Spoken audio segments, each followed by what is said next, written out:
ಪೊಲೀಸರು ಮಾಡ್ತಾ ಇರೋದೆಲ್ಲ ನ್ಯಾಯಯುತವಾಗಿ ಇರುತ್ತಾ? ಇವರ ಮೇಲೂ ಹಾಕಿದ್ದಾರೆ. ಇವೊಬ್ಬ ಒಳ್ಳೆ ಹೋರಾಟಗಾರ ಅಂತ ಅನಿಸಿದೆ. ಹೋರಾಟಗಾರನ ಒಳಗೆ ಹಾಕೋದು ಹೇಗೆ, ಜೈಲಿನಲ್ಲಿ ಹಾಕೋದು ಹೇಗೆ? ಆ ರೀತಿ ಯೋಚನೆ ಮಾಡ್ತಾರೆ. ಅಂಥದ್ದಾಗಿದೆ ಹೊರತು ಇವನೇ ಮಾಡಿದ್ದಾನೆ ಅಂತ ಹೇಳಿದ್ರೆ ಪ್ರೂಫ್ ಎಲ್ಲಿದೆ ಅವರ ಹತ್ರ? ಗೊತ್ತಿದ್ದ ಮೇಲೆ ಪೊಲೀಸರು ಯಾಕೆ ಸುಮ್ಮನೆ ಗೊತ್ತದು? ಪೊಲೀಸರು ಯಾಕೆ ಸುಮ್ಮನೆ ಗೊತ್ತಿರೋದು? ಪೊಲೀಸರು ಇವನಿಗೆ ಪ್ರೊಟೆಕ್ಷನ್ ಕೊಡಬೇಕಾಗಿತ್ತಲ್ಲ. ಪೊಲೀಸರಿಗೆ ಆ ವ್ಯಕ್ತಿ ಈ ವ್ಯಕ್ತಿ ಅಂತಲ್ಲ, ಸಮಾಜದಲ್ಲಿ ಎಲ್ಲರನ್ನು ರಕ್ಷಣೆ ಮಾಡುವಂಥ ಕೆಲಸ ಅವ್ರದ್ದು. ಅವರಿಗೆ ಗೊತ್ತಿದೆ ಅಂತ ಆದರೆ ಹಾಗೆ ಉದ್ದೇಶವರೆಗೂ ಆಯ್ತಾ ಇದು? ಅಥವಾ ಅವರ ಕಡೆಯಿಂದ ಏನಾದ್ರು ವ್ಯವಸ್ಥೆಗಳು ನಡೀತಾ ಪೊಲೀಸರಿಗೆ? ಯಾಕಾಯಿತು? ಅವ್ರಿಗೆ ಗೊತ್ತಿದೆ ಅಂತ ಆದರೆ ಆಗಬಾರ್ದಲ್ಲ. ಅವ್ರಿಗೆ ಗೊತ್ತಿದೆ ಇವನಿಗೆ ಪ್ರೊಟೆಕ್ಷನ್ ಕೊಡಬೇಕಲ್ಲ, ಅದು ಮಾಡಲಿಲ್ಲ ಅಲ್ಲ. ಅಂಥದ್ದು ನಡೀತದೆ ಅಂತ ಇವತ್ತು. ಅದಕ್ಕೋಸ್ಕರ ಅವರವರ ನೀವುಗಳಿದ್ದೀರಾ, ನಿಮ್ಮ ರಕ್ಷಣೆಯನ್ನು ನೀವೇ ಮಾಡಿಕೊಳ್ಬೇಕಾದಂಥ ಪ್ರಸಂಗ ಇವತ್ತು.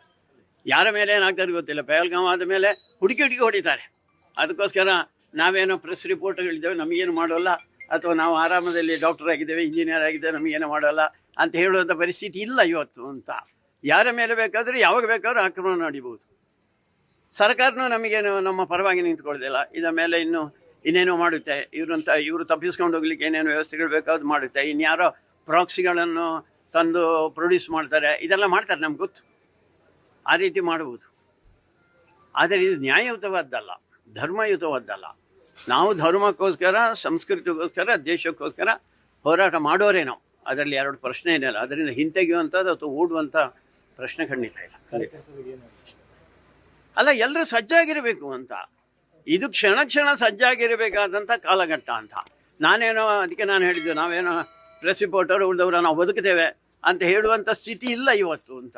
ಯಾವ ಕ್ಷಣದಲ್ಲಿ, ಯಾಕಂದರೆ ಪೆಹಲ್ಗಾವ್ ನಮಗೆ ಒಂದು ಸೂಚನಾ ಆಕ್ರಮಣ ಆಗಿರುವಂಥದ್ದು. ಇದರಿಂದ ಎಚ್ಚರಿಕೆಗೊಳ್ಬೇಕು ನಾವು. ಯಾರ ಮೇಲೆ ಕೂಡ ಯಾವಾಗ ಬೇಕಾದ್ರೂ ಆಕ್ರಮಣ ಆಗ್ಬೋದು. ಅವರಿಗೆ ಇಂಥವನು ಅಂತ ಏನಿಲ್ಲ. ಅವನಿಗೆ ಕಾಂಗ್ರೆಸ್ನವನಾಗಬೇಕು, BJP ಅವನಾಗಬೇಕು, RSSನವನಾಗಬೇಕು, JDSನವರು, ಹಾಗೆ ಪ್ರಶ್ನೆ ಇಲ್ಲವೇ ಇಲ್ಲ. ಹುಡುಗಿಯರನ್ನ ಹರಿಸ್ಕೊಂಡು ಹಾಗೆ ಹರಿಸ್ಕೊಂಡು ಹೋಗ್ತಾರೆ. BJP ಹುಡುಗಿಯರನ್ನ ಅಂತ ಹರಿಸ್ಕೊಂಡು ಹೋಗ್ತಾರೆ, BJP ಹಸುವನ್ನು ಅಂತ ಹರಿಸ್ಕೊಂಡು ಹೋಗ್ತಾರೆ. ಅದೇನಿಲ್ಲ, ಹಸು ಬೇಕು, ಹೆಣ್ಣು ಬೇಕು, ಆ ರೀತಿ ಮಾಡ್ತಾ ಹೋಗ್ತಾರೆ. ಕೊಲ್ಲಬೇಕಾದ್ರೂ ಆ ರೀತಿ ಯೋಚನೆ ಮಾಡ್ತಾರೆ. ಒಂದು ಭಯದ ವಾತಾವರಣ ನಿರ್ಮಾಣ ಮಾಡುವಂಥ ಒಂದು ಪ್ರಯತ್ನ ಇದು. ಈಗ ಅಕಸ್ಮಾತ್ ಹೀಗಾಯಿತು, ಇನ್ನು ನಾಳೆ ನಾವು ನಡೆಯೋದು ಹೇಗೆ ಅಂತ ಯೋಚನೆ ಮಾಡುವಂಥ ಸ್ಥಿತಿಯನ್ನು ನಿರ್ಮಾಣ ಮಾಡಬೇಕು.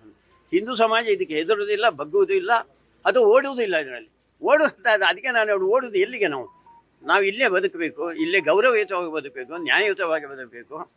ಆ ರೀತಿ ಯೋಚನೆ ಮಾಡ್ತಾ ಇರುವಂಥ ಹಿಂದೂ ಸಮಾಜ. ಅದಕ್ಕೋಸ್ಕರ ಹಿಂದೂ ಸಮಾಜ ಹಾಗೆ ಯೋಚನೆ ಮಾಡಬೇಕು. ಬಂದಾಗ ಇದನ್ನೆಲ್ಲ ಎದುರಿಸಬೇಕು, ಎಚ್ಚರಿಕೆಯಿಂದ ಇರಬೇಕು. ಎಚ್ಚರಿಕೆ ತಪ್ಪಿರಬಾರ್ದು. ಏನಾಗೋದಿಲ್ಲ ನನಗೆ ಅಂತ ಯಾರೂ ಯೋಚನೆ ಮಾಡಬಾರ್ದು.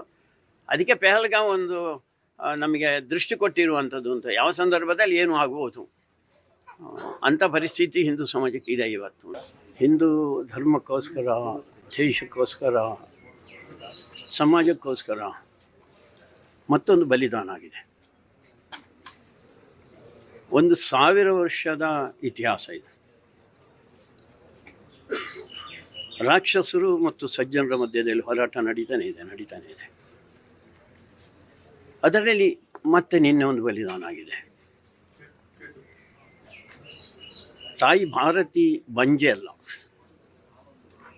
ಅಥವಾ ಇವರು ಯಾರನ್ನೋ ಒಬ್ಬನನ್ನು ಹೊಡೆದು ಉರುಳಿಸಿದ್ರಿಂದ ಹೋರಾಟ ನಿಲ್ತದೆ ಅಂತೂ ನಿಲ್ಲಿಲ್ಲ. ಹಿಂದೂ ಸಮಾಜ ಎದುರಿಸ್ಕೊಂಡೇ ಬಂದಿತ್ತು. ಅದರಲ್ಲಿ ಕಳ್ಳತನದಿಂದ, ಮೋಸದಿಂದ ರಾಕ್ಷಸರು ಹಾಗೆ ಮಾಡ್ತಾ ಬಂದಿರೋದು. ರಾಕ್ಷಸರು ಎದುರಿಂದಲೇ ಏನು ಹೋರಾಟ ಮಾಡಿದ್ದಾರೆ ಅಂತೇನಿಲ್ಲ. ಅವರು ಈ ರೀತಿಯ ಹೋರಾಟವನ್ನೇ ಮಾಡ್ತಾ ಬಿದ್ದದ್ದು, ಛಾಯಾ ಯುದ್ಧ ಅಂತ ಮಾಡ್ತಾ ಬಂದಿರುವಂಥದ್ದು. ಅದರಲ್ಲಿ ಇದು ಮತ್ತೊಂದು ಬಲಿದಾನ. ಒಬ್ಬ ಒಳ್ಳೆಯ ಧೀಮಂತ, ಒಬ್ಬ ಪೌರುಷವಂತ, ಒಬ್ಬ ಹೋರಾಟಗಾರ, ಅವನು ಇದನ್ನೆಲ್ಲ ಎದುರಿಸಿದ್ದ. ಹಿಂದೂ ಸಮಾಜಕ್ಕೆ ಬರುವಂಥ ಎಲ್ಲ ಆಪತ್ತುಗಳ ಇದರಲ್ಲಿ ನೇತೃತ್ವವನ್ನು ವಹಿಸಿದ್ದವನು. ಅಂಥವನ ಬಲಿದಾನ ಆಗಿದೆ. ಅದಕ್ಕೆ ನಾನು ಹೇಳಿದ್ದು, ತಾಯಿ ಭಾರತಿ ಬಂಜೆ ಅಲ್ಲ. ಮೊನ್ನೆ ಪೆಹಲ್ಗಾಮ್ನಲ್ಲಿ ಆಯಿತು, ಅದರದ್ದೇ ಮುಂದುವರೆದ ಭಾಗ ಇದು. ಅಲ್ಲಿನೂ ಹುಡುಕಿ ಹಿಂದೂಗಳನ್ನು ಕೊಲ್ಲುವಂಥ ಪ್ರಯತ್ನ ಮಾಡಿದರು. ಊರಿನಲ್ಲಿದ್ದವರನ್ನು ಆ ರೀತಿ ಒಂದು ಪ್ರಯತ್ನ ಮಾಡ್ತಾರೆ. ಅಲ್ಲಿನೇನು ಪ್ರಧಾನಮಂತ್ರಿಯವರು ಹೇಳಿದ್ದರು, ಯಾರ್ಯಾರು ಉಗ್ರಗಾಮಿಗಳಿದ್ದಾರೋ ಅವರನ್ನು ಹುಡುಕಿ ನಾಶ ಮಾಡ್ತೇವೆ ಅಂತ. ಆ ಉಗ್ರಗಾಮಿ ಪೀಳಿಗೆ ಇಲ್ಲಿಯೂ ಇದೆ, ಜಿಹಾದಿ ಮಾನಸಿಕತೆ ಇಲ್ಲಿಯೂ ಇದೆ. ಅದಕ್ಕೋಸ್ಕರ ಇದು ಹೋರಾಟದಿಲ್ಲೋದಿಲ್ಲ. ಇದು ಒಂದು ಶಾಂತಿಯುತವಾದಂಥ ಜೀವನ ನಡೆಸಬೇಕು ಅಂತ ಹಿಂದೂ ಯೋಚನೆ ಮಾಡ್ತಾ ಇರೋದು. 1000 ವರ್ಷದಿಂದಲೂ ಹಿಂದೂ ಸಮಾಜ ಯಾರ ಮೇಲೂ ಆಕ್ರಮಣ ಮಾಡಲಿಲ್ಲ, ಯಾರ ಮೇಲೂ ಅನ್ಯಾಯ ಮಾಡ್ತಾ ಬರಲಿಲ್ಲ. ಪ್ರವೀಣ್ ನೆಟ್ಟಾರ್ನ ಕೊಲೆಯೂ ಹಾಗೆ ಆಯಿತು. ಒಬ್ಬ ಸಜ್ಜನ ಸಮಾಜ ಹಿತಚಿಂತಕನ ಕೊಲೆಯನ್ನು ಯಾವುದೇ ಉದ್ದೇಶ ಇಲ್ಲದೆ ಕೊಲೆ ಮಾಡಿದರು. ಇವತ್ತು ಅದೇ ರೀತಿಯ ಯೋಚನೆಯನ್ನು ಮುಂದುವರಿಸ್ತಾ ಬಂದಿದ್ದಾರೆ ಅವರು. ಅದಕ್ಕೋಸ್ಕರ ಹಿಂದೂ ಸಮಾಜ ಬದುಕಲೇಬೇಕು ಈ ದೇಶದಲ್ಲಿ. ನಮಗೆ ಬೇರೆ ಎಲ್ಲಿಯೂ ಜಾಗ ಇಲ್ಲ. ನಮಗೆ ಈ ನೆಲ ಇದ್ದರೆ, ಒಂದು ಪುಣ್ಯಭೂಮಿ ಇದ್ದರೆ, ಕರ್ಮಭೂಮಿ ಇದ್ದರೆ, ವೇದಭೂಮಿ ಇದ್ದರೆ, ಜನ್ಮಭೂಮಿ ಇದ್ದರೆ ನಮಗೆ ಇದು ಈ ದೇಶನೇ. ಅದಕ್ಕೋಸ್ಕರ ಈ ದೇಶದಲ್ಲಿ ನಾವು ಉಳಿಬೇಕು ಅಂತ ಹೇಳುವಂಥ ದೃಷ್ಟಿಯಿಂದ ಏನೇನು ಯೋಚನೆಗಳನ್ನು ಮಾಡಬೇಕು ಅದು ಹಿಂದೂ ಸಮಾಜ ಯೋಚನೆ ಮಾಡಲೇಬೇಕು. ಆದರೆ ನಾವಾಗೇ ಏನು ಮಾಡ್ತೇವೆ ಅಂತ ಹೇಳೋದಕ್ಕಿಂತ ಹೆಚ್ಚು ಇಂಥ ಸಂದರ್ಭ ಬಂದಾಗ ಹಿಂದೂ ಸಮಾಜ ಇದನ್ನು ಎದುರಿಸಬೇಕು ಅಂತ. ಅದಕ್ಕೋಸ್ಕರ ನಾವೆಂದು ಆಕ್ರಮಣ ಮಾಡಲಿಲ್ಲ. ಆಕ್ರಮಣ ಮಾಡಿದಾಗ ಓಡಿ ಹೋಗೋದು ಇಲ್ಲ, ಅದು ಇಲ್ಲ. ಎಲ್ಲಿಗೆ ಓಡಿ ಹೋಗೋದು ನಾವು? ಇನ್ನು ಓಡಿ ಹೋದರೆ ಸಮುದ್ರಕ್ಕೆ ಹೋಗಬೇಕಷ್ಟೇ, ಇನ್ನು ಜಾಗ ಇಲ್ಲ ನಮಗೆ ಜಗತ್ತಿನಲ್ಲಿ.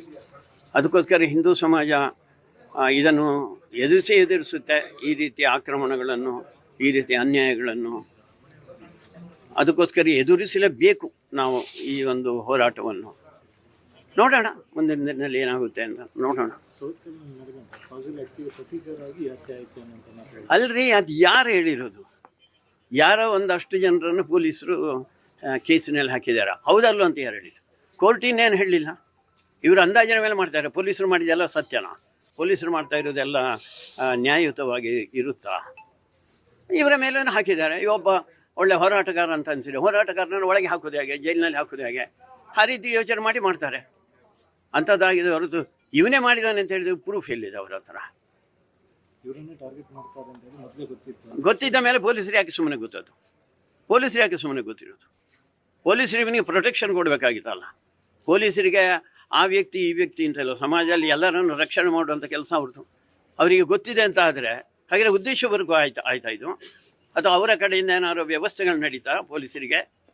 ಯಾಕಾಯಿತು? ಅವ್ರಿಗೆ ಗೊತ್ತಿದೆ ಅಂತ ಆದರೆ ಆಗಬಾರ್ದಲ್ಲ. ಅವ್ರಿಗೆ ಗೊತ್ತಿದೆ ಇವನಿಗೆ ಪ್ರೊಟೆಕ್ಷನ್ ಕೊಡಬೇಕಲ್ಲ, ಅದು ಮಾಡಲಿಲ್ಲ ಅಲ್ಲ. ಅಂಥದ್ದು ನಡೀತದೆ ಅಂತ ಇವತ್ತು. ಅದಕ್ಕೋಸ್ಕರ ಅವರವರ ನೀವುಗಳಿದ್ದೀರಾ, ನಿಮ್ಮ ರಕ್ಷಣೆಯನ್ನು ನೀವೇ ಮಾಡಿಕೊಳ್ಬೇಕಾದಂಥ ಪ್ರಸಂಗ ಇವತ್ತು. ಯಾರ ಮೇಲೆ ಏನಾಗ್ತಾರೆ ಗೊತ್ತಿಲ್ಲ. ಪಹಲ್ಗಾಮ್ ಆದ ಮೇಲೆ ಹುಡುಕಿ ಹೊಡಿತಾರೆ. ಅದಕ್ಕೋಸ್ಕರ ನಾವೇನೋ ಪ್ರೆಸ್ ರಿಪೋರ್ಟ್ಗಳಿದ್ದೇವೆ, ನಮಗೇನು ಮಾಡೋಲ್ಲ, ಅಥವಾ ನಾವು ಆರಾಮದಲ್ಲಿ ಡಾಕ್ಟರ್ ಆಗಿದ್ದೇವೆ, ಇಂಜಿನಿಯರ್ ಆಗಿದ್ದೇವೆ, ನಮಗೇನು ಮಾಡೋಲ್ಲ ಅಂತ ಹೇಳುವಂಥ ಪರಿಸ್ಥಿತಿ ಇಲ್ಲ ಇವತ್ತು ಅಂತ. ಯಾರ ಮೇಲೆ ಬೇಕಾದರೂ ಯಾವಾಗ ಬೇಕಾದ್ರೂ ಆಕ್ರಮಣ ನಡೀಬೋದು. ಸರ್ಕಾರನೂ ನಮಗೇನು ನಮ್ಮ ಪರವಾಗಿ ನಿಂತ್ಕೊಳ್ಳೋದಿಲ್ಲ. ಇದರ ಮೇಲೆ ಇನ್ನೇನೋ ಮಾಡುತ್ತೆ. ಇವರು ತಪ್ಪಿಸ್ಕೊಂಡು ಹೋಗ್ಲಿಕ್ಕೆ ಏನೇನು ವ್ಯವಸ್ಥೆಗಳು ಬೇಕಾದ್ರು ಮಾಡುತ್ತೆ. ಇನ್ಯಾರೋ ಪ್ರಾಕ್ಸಿಗಳನ್ನು ತಂದು ಪ್ರೊಡ್ಯೂಸ್ ಮಾಡ್ತಾರೆ, ಇದೆಲ್ಲ ಮಾಡ್ತಾರೆ, ನಮ್ಗೆ ಗೊತ್ತು. ಆ ರೀತಿ ಮಾಡುವುದು. ಆದರೆ ಇದು ನ್ಯಾಯಯುತವಾದ್ದಲ್ಲ, ಧರ್ಮಯುತವಾದ್ದಲ್ಲ. ನಾವು ಧರ್ಮಕ್ಕೋಸ್ಕರ, ಸಂಸ್ಕೃತಿಗೋಸ್ಕರ, ದೇಶಕ್ಕೋಸ್ಕರ ಹೋರಾಟ ಮಾಡೋರೇ ನಾವು. ಅದರಲ್ಲಿ ಎರಡು ಪ್ರಶ್ನೆ ಏನಿಲ್ಲ. ಅದರಿಂದ ಹಿಂತೆಗೆಯುವಂಥದ್ದು ಅಥವಾ ಓಡುವಂಥ ಪ್ರಶ್ನೆ ಖಂಡಿತ ಇಲ್ಲ. ಅಲ್ಲ, ಎಲ್ಲರೂ ಸಜ್ಜಾಗಿರಬೇಕು ಅಂತ. ಇದು ಕ್ಷಣ ಸಜ್ಜಾಗಿರಬೇಕಾದಂಥ ಕಾಲಘಟ್ಟ ಅಂತ. ಅದಕ್ಕೆ ನಾನು ಹೇಳಿದ್ದು, ನಾವೇನೋ ಪ್ರೆಸ್ ರಿಪೋರ್ಟರ್ ಉಳಿದವರು ನಾವು ಬದುಕ್ತೇವೆ ಅಂತ ಹೇಳುವಂಥ ಸ್ಥಿತಿ ಇಲ್ಲ ಇವತ್ತು ಅಂತ. ಯಾವ ಕ್ಷಣದಲ್ಲಿ, ಯಾಕಂದರೆ ಪೆಹಲ್ಗಾವ್ ನಮಗೆ ಒಂದು ಆಕ್ರಮಣ ಆಗಿರುವಂಥದ್ದು. ಇದರಿಂದ ಎಚ್ಚರಿಕೆಗೊಳ್ಬೇಕು ನಾವು.